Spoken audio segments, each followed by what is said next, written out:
Good afternoon, first of all. Welcome to the telc English test B2. My name is Miriam, and this is my colleague Suzanne.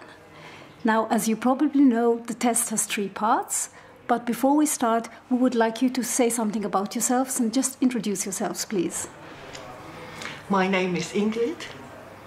I tried to learn English for a long time, and I started it when I got a few friends in England and in Norway, in America, and I thought it would be a good training to take a class too. I'm married, I'm 65 years old with 3 adult children, so that's the most important. So where are you born, where are you from in Germany? I was born in Bavaria, in Mittelfranken, near Ansbach. Okay, well, my name is Dominic. I'm 20 and I'm from Frankfurt, and well, I'm doing this test to get a certificate to prove my English skills. And yeah, I've been in California 4 years ago for a year abroad, so that's where I got my most English speaking experience from. Like, I never took any classes, I just learned it by doing. Mm-hmm. But you learned it at school too? Yes. Yes. And you went to California for a students' exchange? Yes. Or? Oh yeah, that's interesting. Yeah, I Okay. went to high school there for a year.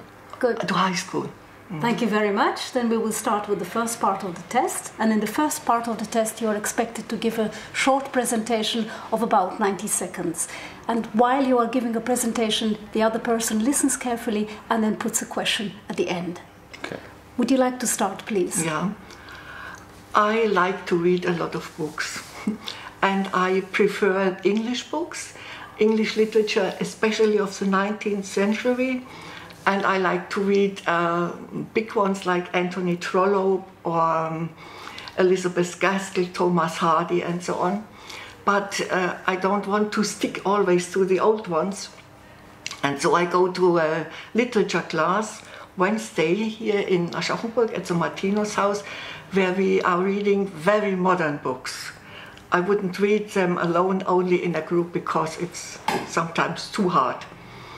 And I like also the detective stories. For English or American, that doesn't matter, but not such Swedish ones. They are too cruel for me. Okay.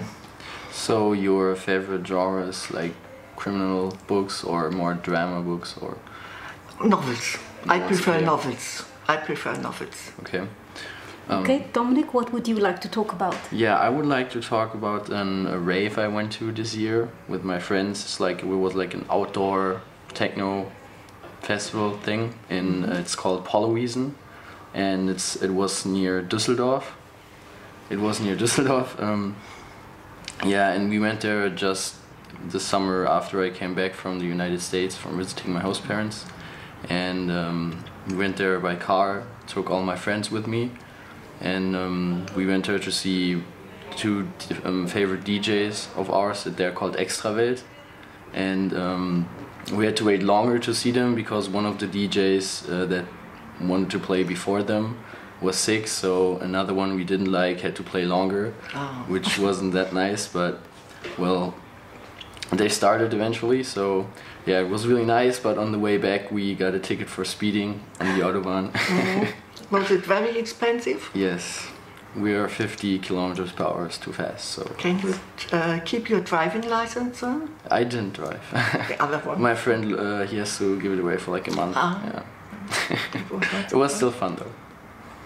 And you went there just for music. Do you like to dance to this music? Yes, of course. It went through the whole night? Yeah, it started in the morning and So. went to in the late afternoon. It didn't go overnight. Mm-hmm. Mm-hmm.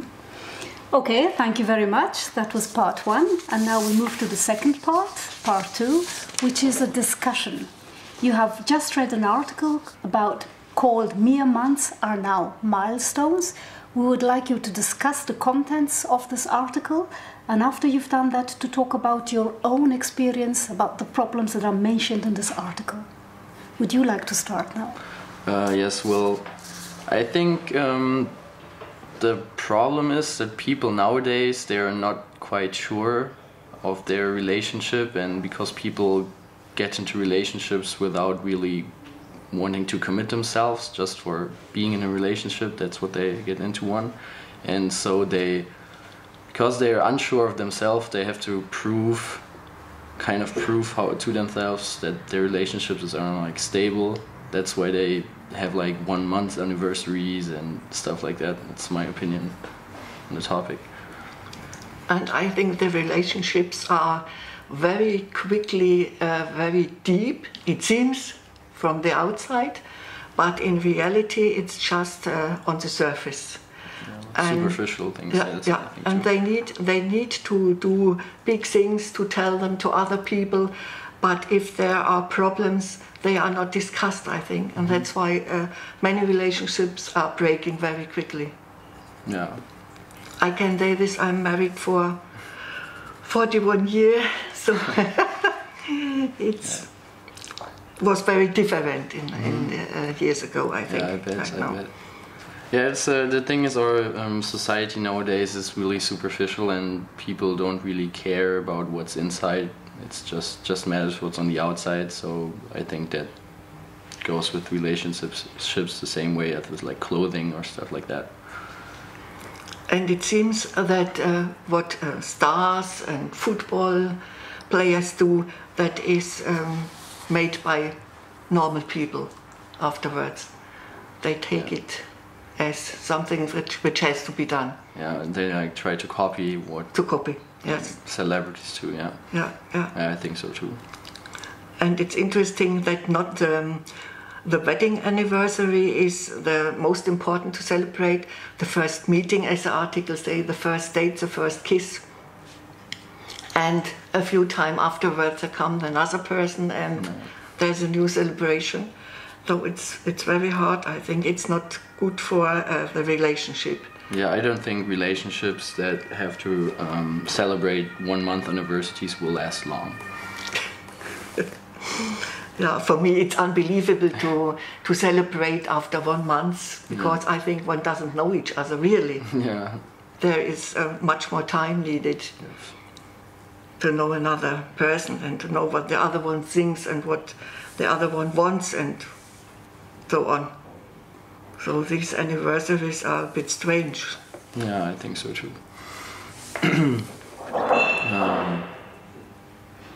Okay, thank you very much for the discussion.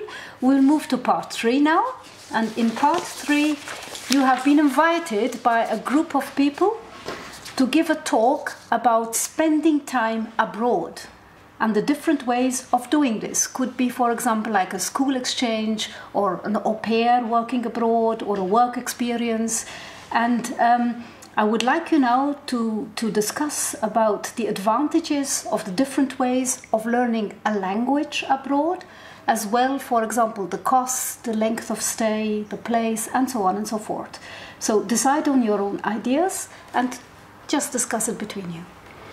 You made the experience with the high school in California, so it's your turn to tell about this. Well, I think an exchange year is probably the best way to learn a language, because you actually go to school there and you're just having your life there as if you would be in Germany, but you have everything in English. Like, there's no way for you to talk German because you're in an English environment, and in English school you have English friends and English host parents, so there's no way to not learn English this way. You stayed in a family? Yes. Ah, yeah. And the thing is, it's the longest stay too, but it's a year, it's an entire year. I mean, I went when I was 15, so right after 9th grade I just went a year abroad, and it's kind of tough because you're on the other side of the planet. For me it was, so yeah. And it's expensive too if you stay there for a year, but I think the shorter stays, like an au pair for just half a year, or I don't know, like a trip for 2 weeks or something, you don't learn anything there. It's just like a vacation, and So you're not forced to learn as if you would stay for a year. Another way what I learned with my 3 children, they went for 1 year Erasmus, it is called, to study in another country. My daughter was for 1 year in Birmingham, and one son was in Montpellier in France, and the youngest one, he was in Copenhagen. And there I think a lot of the money the costs are paid by a special part of the BAföG system, so it's not too extreme, and it depends on the country. My youngest son in Copenhagen, they did it very well in the students' home, because he lived on a flat with 12 students, and there were allowed only 3 foreigners, so he had to speak English or Danish at least. And this was very well. And my daughter lived with 3 English girls in one flat, so it was very nice, and they all would do it again. Because they made so many experiences. But I think on the exchange, students exchange Erasmus, they are meeting a lot of other countries, not only the country in which they live, but also the one in France. He got to know Spanish and Italians, and they stay in contact also today, years after this year. Yeah, it's similar with my exchange experience, because I went with they're called AFS, and so we first met with everyone from everywhere around the world who stayed in California at this time. So we I don't know, 40 people or so, and they're from everywhere, from Europe or South America, from everywhere. So you got to meet a lot of people from around the globe too, and we still are in contact as well over Facebook and stuff. And well, another thing about the cost is there are different organizations who do it. Some are more expensive, but you can pick where you want to stay, and others are less expensive because they're not profit orientated, you know what I mean? So so if you want to go to the US, it'd be like you can go everywhere, but you don't know where. And if you pay more money, you can pick where you want to stay. But I think the one where you pay less and don't really pick, it makes it easier, because your host parents don't get money for just having you, so they actually want to have you. They don't do it for the money, they do it because they want to, and that's important. Yeah. I think, because they will to offer you also things. And because they want to do it from themselves, and not just because they get money for having someone staying at their house. So if you have to talk to this group of young people, it would be good if you tell your experiences, and then we could maybe say something about au pairs, and then about students. So for every age there is something to go to another country, and it's natural that you learn the language even better. And I think it is good, if you go to another country, to go a few weeks before you start with your studies, and to take a course in this language. So our youngest one took a course in phonetics in Danish. He learned Danish in Germany, but he took a course in phonetics, because speaking a language is not, it's sometimes hard, and so it made it easier for him. Yeah, well, the thing is, I had English in school before I went to the US, so I kind of knew a little bit English. But if you would go to a country where there's a language you never learned before, then I would take some language classes too, because otherwise you go there and know nothing. And it's really hard to learn anything when you don't understand even a word. And sometimes at the universities they ask for a test. That these things don't happen, because then people would sit in a seminar and don't understand anything. Right. So that's... Okay, so you've come up with some very good ideas of how to talk to these young people, and that is the end of the test. We thank you for coming, and we wish you a nice afternoon. Thank you. We thank you.